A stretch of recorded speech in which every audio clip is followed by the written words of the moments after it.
అప్పుల బాధలు వెంటాడుతున్నాయా? అయితే 6 JVR వారి జాతిరత్నాలు ధరించండి. హాయ్ హలో నమస్తే, వెల్కమ్ టు మనం టీవీ. కరోనా వైరస్ మళ్ళీ విజృంభిస్తుంది. రోజు రోజుకి దేశంలో యాక్టివ్ కేసులు భారీగా పెరుగుతున్నాయి. పాజిటివ్ కేసుల తీవ్రతను దృష్టిలో పెట్టుకొని కేంద్ర ప్రభుత్వ వైద్య ఆరోగ్య మంత్రిత్వ శాఖ ఇప్పటికే గైడ్ లైన్స్ జారీ చేయగా దేశవ్యాప్తంగా కొత్తగా నమోదైన కరోనా వైరస్ పాజిటివ్ కేసుల సంఖ్య 1000 దాటడంతో ప్రజలు ప్రభుత్వాన్ని ఆందోళనకు గురిచేస్తుంది. ఇక ఏపీలో కోవిడ్ కేసుల సంఖ్య రోజు రోజుకి పెరుగుతున్నాయి.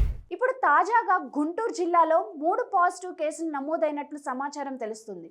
ఏలూరుకి చెంది భార్యాభర్తలు ఈ వైరస్ బారిన పడినట్లు తెలుస్తుంది. అదేవిధంగా తెనాలికి చెందిన ఓ వృద్ధుడికి డాక్టర్లు కరోనా పాజిటివ్గా తేల్చారు. శ్వాసకోశ సంబంధిత సమస్యతో ఇబ్బంది పడుతున్న ఆయనకు అత్యవసర చికిత్స అందిస్తున్నారు. ఇదిలా ఉండగా దేశంలో తొలి కోవిడ్ మరణం సంభవించింది.